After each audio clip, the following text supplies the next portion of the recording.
19장. 밤이 되자 두 천사가 소돔에 찾아왔습니다.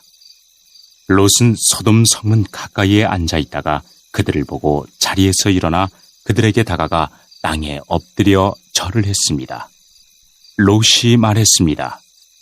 내 주여, 제발 제 집으로 오셔서 발도 씻으시고 하룻밤 묵어 가십시오.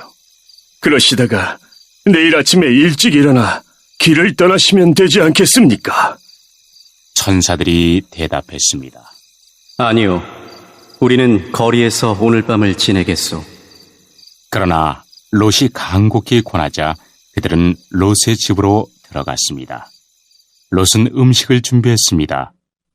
롯이 누룩을 넣지 않은 빵을 구워주자 그들이 빵을 먹었습니다. 그들이 잠자리에 들기 전 소돔 성의 온 마을에서 남자들이 몰려와 롯의 집을 에워쌌습니다.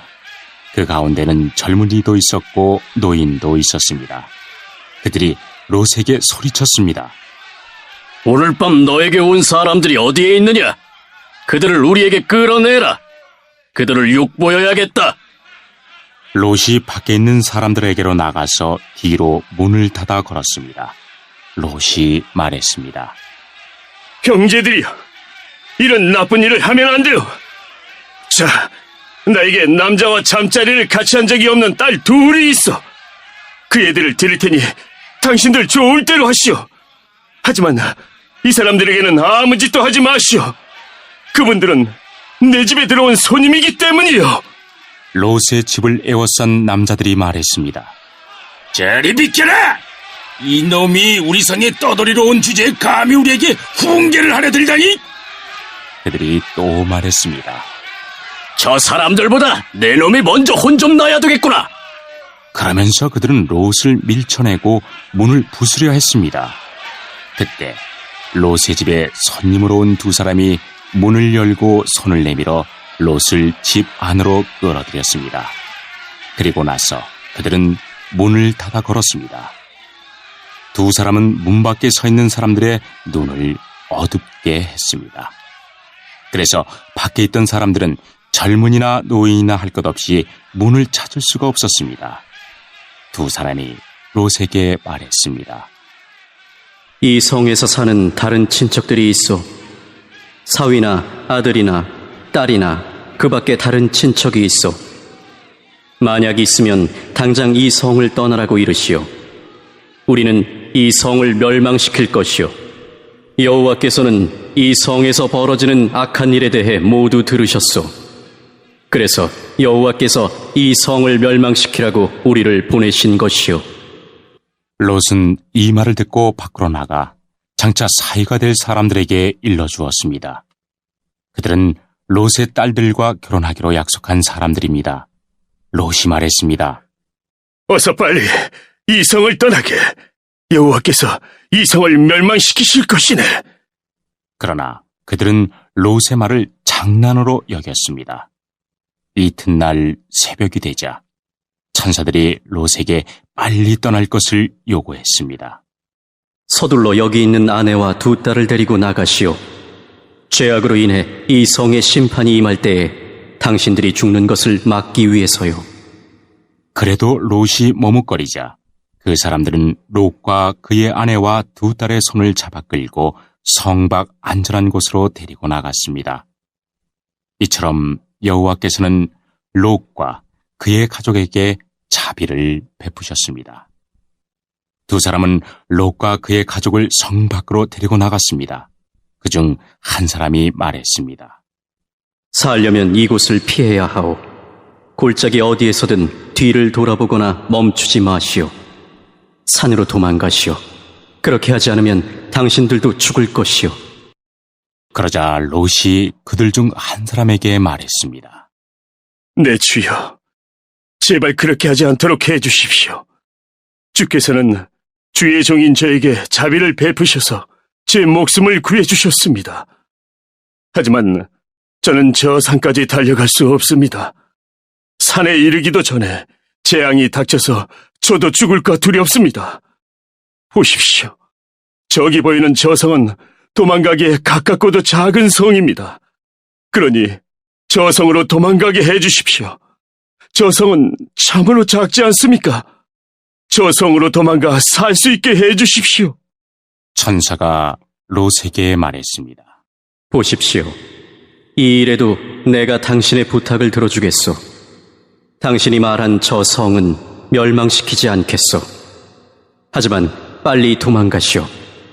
당신이 저 성에 도착할 때까지 나는 소돔을 멸망시킬 수 없소.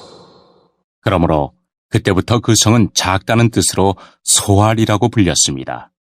롯이 소알에 들어섰을 때는 이미 해가 떠올라 있었습니다. 여호와께서 소돔과 고모라에 하늘로부터 마치 비를 내리듯 유황과 불을 쏟아 부으셨습니다.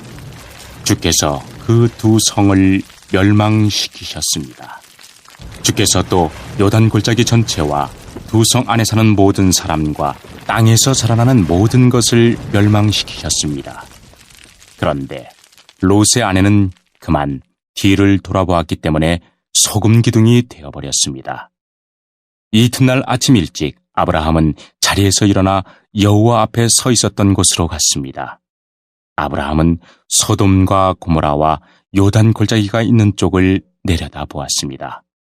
땅에서 연기가 솟아오르고 있었습니다. 마치 아궁이에서 나는 연기 같았습니다. 하나님께서 골짜기의 성들을 멸망시키셨지만 아브라함의 부탁을 기억하셔서 롯이 살던 성을 멸망시키실 때에 롯의 목숨을 살려주셨습니다. 롯은 소알에서 계속 사는 것이 두려웠습니다. 그래서 롯과 그의 두 딸은 산으로 이사했습니다. 롯은 딸들과 함께 동굴에서 살았습니다. 어느 날 큰 딸이 작은 딸에게 말했습니다. 우리 아버지는 늙으셨고 세상 사람들은 다 결혼을 하는데 우리와 결혼할 남자는 없다. 그러니 아버지를 술에 취하게 한 다음에 아버지와 잠자리를 같이 해서 아버지를 통해 자식을 얻자. 그날 밤에 두 딸은 아버지에게 술을 들여 취하게 했습니다. 그리고 나서 큰딸이 아버지에게 가서 아버지와 잠자리를 같이 했습니다. 하지만 롯은 큰딸이 한 일을 알지 못했습니다. 이튿날 큰딸이 작은딸에게 말했습니다. 어젯밤에는 내가 아버지와 함께 잤으니 오늘 밤에도 아버지에게 술을 들여 취하게 한 다음 이번에는 네가 아버지와 함께 자라. 그렇게 해서 아버지를 통해 자식을 얻자. 그날 밤에도 두 딸은 아버지에게 술을 들여 취하게 하고 작은 딸이 아버지에게 가서 아버지와 잠자리를 같이 했습니다. 이번에도 롯은 작은 딸이 한 일을 몰랐습니다. 이런 방법으로 롯의 두 딸이 모두 아버지의 아이를 가지게 되었습니다. 큰 딸은 아들을 낳아 이름을 모압이라고 지었습니다. 모압은 지금까지 살고 있는 모든 모압 백성의 조상입니다. 작은 딸도 아들을 낳아 이름을 베남미라고 지었습니다. 베남미는 지금까지 살고 있는 암몬 백성의 조상입니다. 18장. 그때 제자들이 와서 예수님께 물었습니다. 하늘나라에서는 누가 가장 높은 사람입니까? 예수님께서 한 어린아이를 부르시더니 제자들 앞에 세워놓으셨습니다. 그리고 말씀하셨습니다. 내가 너희에게 진정으로 말한다. 너희가 돌이켜 어린아이처럼 되지 않으면 하늘나라에 들어갈 수 없다. 이 어린아이처럼 자신을 낮추는 사람이 하늘나라에서 가장 높은 사람이다. 누구든지 내 이름으로 이와 같은 어린아이를 환영하는 사람은 나를 환영하는 것이다. 누구든지 나를 믿는 이런 어린아이 한 명이라도 죄를 짓게 하는 사람은 차라리 자기 목에 연자맷돌을 메고 깊은 바다에 빠지는 것이 더 나을 것이다. 사람들을 넘어지게 하는 방해물 때문에 이 세상에 화가 미친다. 방해물이 없을 수는 없다. 그러나 사람들을 걸려 넘어지게 하는 방해물과 같은 사람에게는 화가 있다. 만일 너희의 손이나 발이 너를 넘어지게 하거든 잘라서 던져버려라. 장애인으로 영원한 생명에 들어가는 것이 두 손과 두 발을 가지고 영원한 불에 던져지는 것보다 훨씬 낫다. 만일 너희의 눈이 죄짓게 하거든 뽑아서 던져버려라. 한 눈만 가지고 영원한 생명에 들어가는 것이 두 눈을 가지고 지옥불에 던져지는 것보다는 훨씬 낫다. 이 어린아이 한 명이라도 업신여기지 마라. 내가 너희에게 말한다. 그들의 천사들이 하늘에 계신 내 아버지의 얼굴을 항상 뵙고 있다. 너희는 어떻게 생각하느냐? 만일 어떤 사람에게 100마리의 양이 있는데 그 중에서 한 마리가 길을 잃었다면 산에 99마리의 양을 남겨두고 길 잃은 그 양을 찾으러 가지 않겠느냐? 내가 진정으로 말한다. 만일 양을 찾게 되면 길을 잃지 않은 99마리의 양보다 그 양 한 마리 때문에 더욱 기뻐할 것이다. 마찬가지로 이 어린아이 중 하나라도 잃어버리는 것은 하늘에 계신 너희 아버지의 뜻이 아니다. 만일 네 형제가 네게 죄를 짓거든 가서 단둘이 있을 때에 잘못을 지적하여라. 만일 그가 네 말을 들으면 네 형제를 얻은 것이다. 그러나 만일 네 말을 듣지 않으면 한두 사람을 데리고 다시 가거라. 그래서 네가 하는 모든 말에 두세 사람의 증인을 대라. 만일 그들의 말도 들으려고 하지 않으면 교회에 말하여라. 만일 교회의 말도 듣지 않으려고 하면 이방 사람이나 세리처럼 여겨라. 내가 너희에게 진정으로 말한다. 너희가 이 세상에서 묶은 것은 하늘에서도 묶여 있을 것이다. 이 세상에서 너희가 푼 것은 하늘에서도 풀려 있을 것이다. 다시 너희에게 진정으로 말한다.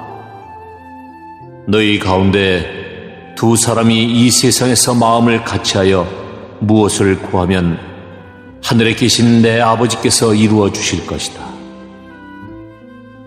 두세 사람이 나의 이름으로 모인 곳에는 나도 그들 가운데 있을 것이다. 그때 베드로가 예수님께 와서 물었습니다. 주님, 형제가 제게 죄를 지으면 몇 번이나 용서해 주어야 합니까? 7번까지입니까? 예수님께서 대답하셨습니다. 7번까지가 아니라 7번씩 70번까지라도 용서해 주어야 한다. 그러므로 하늘나라는 자기 종들과 셈을 가리려는 왕에 빗댈 수 있다. 왕이 셈을 시작할 때에 10,000달란트를 빚진 종이 불려왔다. 그 종은 왕에게 돈을 갚을 수가 없었다.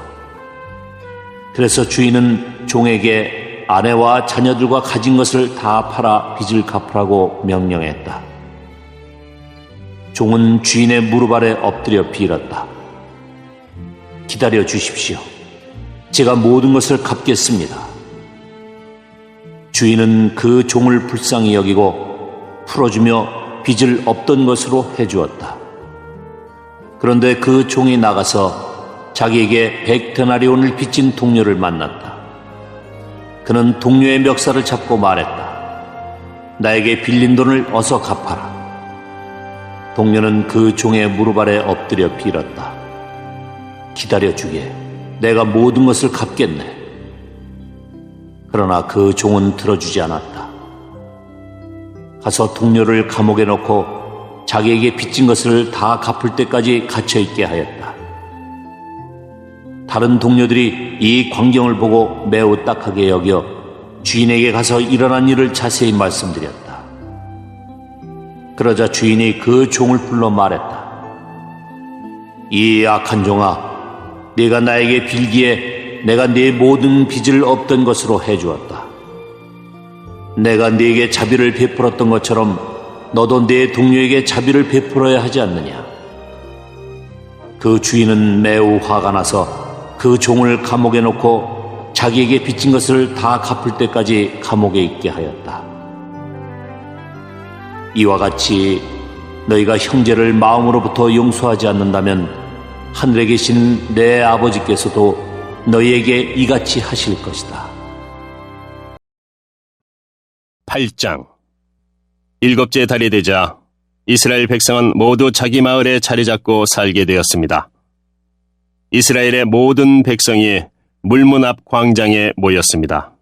그들은 제사장이자 학자인 에스라에게 여호와께서 이스라엘에게 주신 모세의 율법책을 읽어줄 것을 요청했습니다. 그래서 제사장 에스라가 무리를 위해 율법책을 가져왔습니다. 그때는 일곱째 달 초하루였습니다. 남녀노소 누구나 듣고 깨달을 만한 사람은 다 모여들었습니다. 에스라는 물문 앞 광장에서 이른 아침부터 한낮까지 율법책을 소리내어 읽었습니다. 에스라는 듣고 깨달을 만한 모든 사람에게 율법책을 읽어주었고 그들은 율법책의 말씀에 귀를 기울였습니다. 에스라는 높은 나무 단 위에 섰습니다. 그 나무단은 이번 일을 위해 따로 만든 것이었습니다. 에스라의 오른쪽에는 마띠다와 스마와 아나야와 우리야와 힐기야와 마아세야가 섰고 왼쪽에는 부다야와 미사엘과 말기야와 하슴과 하스바따나와 스가랴와 무슬람이 섰습니다. 에스라가 율법책을 폈습니다. 에스라가 높은 데에 서 있었기 때문에 누구나 다 그를 볼 수 있었습니다. 에스라가 책을 펴자 모든 백성이 자리에서 일어섰습니다. 에스라가 위대하신 하나님 여호와를 찬양했습니다. 그러자 모든 백성들이 손을 들고 아멘! 아멘! 하고 말하면서 엎드려 얼굴을 땅에 대고 여호와께 경배하였습니다. 낭독을 듣기 위해 서 있는 백성들에게 레위 사람인 예수아와 바니와 세레바와 야민과 악굽과 사브데와 호디야와 마아세야와 그리다와 아사랴와 요사박과 하난과 블라야가 율법을 가르쳐 주었습니다. 그들은 하나님의 율법책을 백성들이 알아듣기 쉽게 읽어 주었습니다. 그리고 그 뜻을 설명해 주었으므로 백성들은 그들이 읽어주는 말씀을 깨달았습니다. 그런 뒤에 총독 느헤미야와 제사장이자 학자인 에스라 그리고 백성들을 가르치던 레위 사람들이 모든 백성에게 말했습니다. 오늘은 여러분의 하나님 여호와의 거룩한 날이요. 울거나 슬퍼하지 마시오.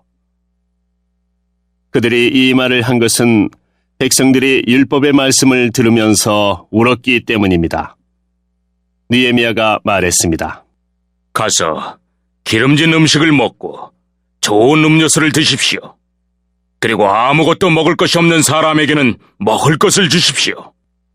오늘은 주의 거룩한 날이요. 슬퍼하지 마시오.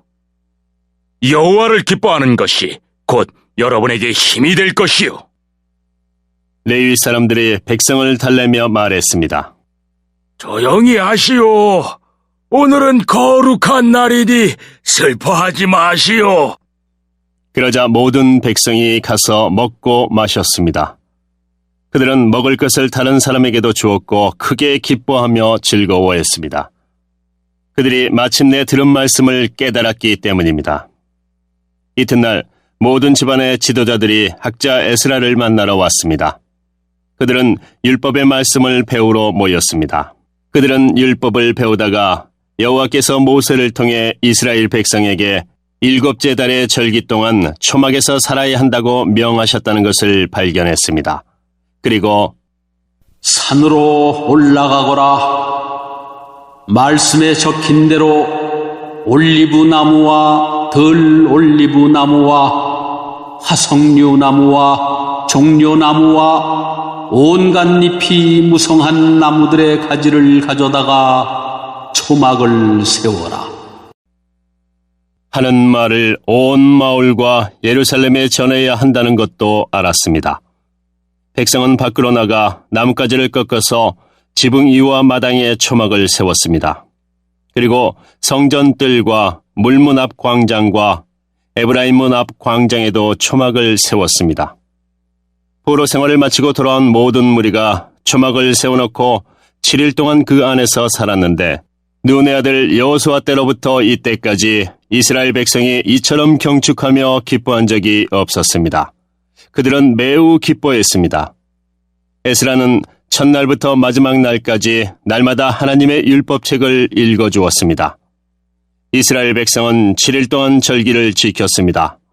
그러다가 8일째 되는 날에 율법대로 다시 모였습니다. 18장. 그 뒤에 바울은 아테네를 떠나 고린도로 갔습니다. 그곳에서 바울은 아굴라라는 유대인을 만났습니다. 아굴라는 본도 지방에서 태어났지만 글라우디오가 모든 유대인에게 로마를 떠나라고 명령했기 때문에 그의 아내 브리스길라와 함께 얼마 전에 이탈리아에서 고린도로 옮겨왔습니다. 바울이 아굴라와 브리스길라를 찾아갔습니다. 마침 그들의 직업이 같았기 때문에 바울은 그들과 함께 묵으면서 그들과 같이 일했습니다. 천막 만드는 것이 그들의 직업이었습니다. 바울은 안식일마다 회당에서 유대인과 그리스인과 함께 토론을 하면서 그들을 설득하려 했습니다. 실라와 디모데가 마케도니아에서 고린도로 온 이후 바울은 말씀을 전하는 일에만 힘썼습니다. 그는 예수님께서 그리스도이심을 유대인들에게 증언했습니다. 그러나 그들은 바울에게 대들며 욕을 했습니다. 그래서 바울은 자기 옷에서 먼지를 털며 그들에게 말했습니다. 여러분이 구원받지 못한다면 그것은 여러분의 책임입니다. 나에게는 잘못이 없습니다.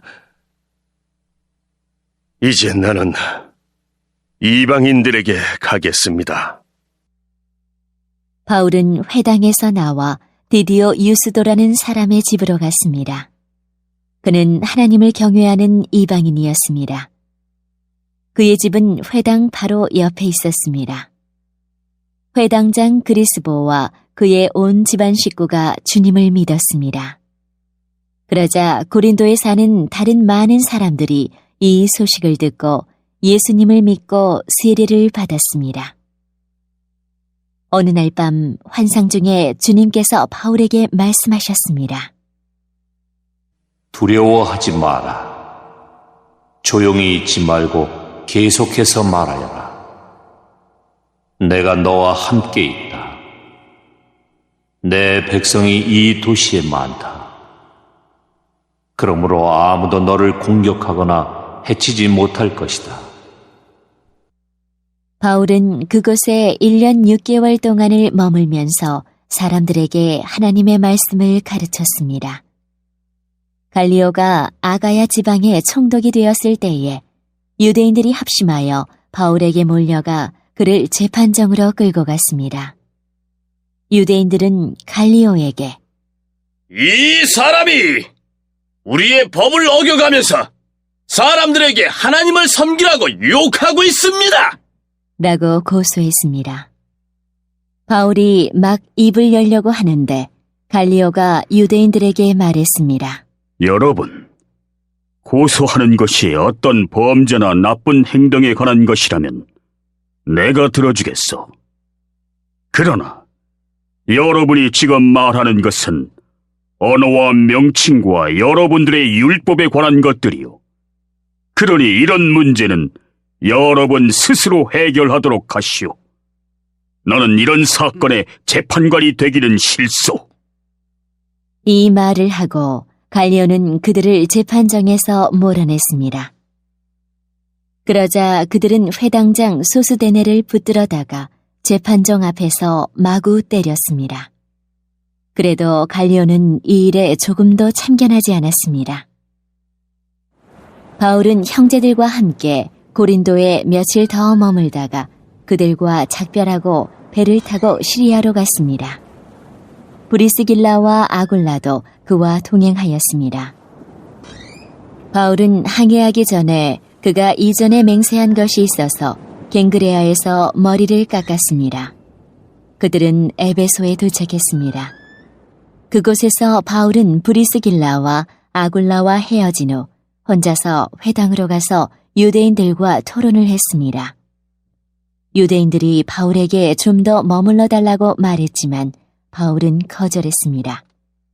하지만 바울은 그들과 헤어지면서 하나님의 뜻이라면 다시 돌아오겠습니다. 라고 약속했습니다. 그리고 배를 타고 에베소를 떠났습니다. 바울은 가이사랴에 내려 예루살렘으로 올라가 인사한 뒤 다시 안디옥으로 내려갔습니다. 바울은 한동안 안디옥에 머물러 있다가 그곳을 떠나 갈라디아와 부르기아 지방을 두루 다니면서 모든 신자들에게 힘을 북돋워 주었습니다. 아볼로라는 유대인이 에베소에 왔습니다. 그는 알렉산드리아에서 태어났으며 교육을 많이 받았고 성경에 능통한 사람이었습니다. 그는 주님에 관한 도도 배워서 알고 있었기 때문에 예수님에 관한 일들을 말하고 자세히 가르쳤습니다. 그러나 그는 요한의 세례밖에 몰랐습니다. 아볼로가 회당에서 용기 있게 말하는 것을 브리스길라와 아굴라가 듣고 그를 자기들 집으로 데려다가 하나님의 도에 대해 더 자세히 설명해 주었습니다. 아볼로가 아가야 지방으로 가고 싶어 하자 에베소의 신자들은 격려하면서 그곳의 신자들에게 아볼로를 영접하라고 편지를 썼습니다. 아볼로는 그 지방에 도착하여 하나님의 은혜로 믿게 된 사람들에게 많은 도움을 주었습니다. 그는 사람들 앞에서 유대인들과 열정적으로 토론을 하여 그들의 주장을 물리쳤으며 성경을 이용해서 예수님께서 그리스도이심을 증명했습니다.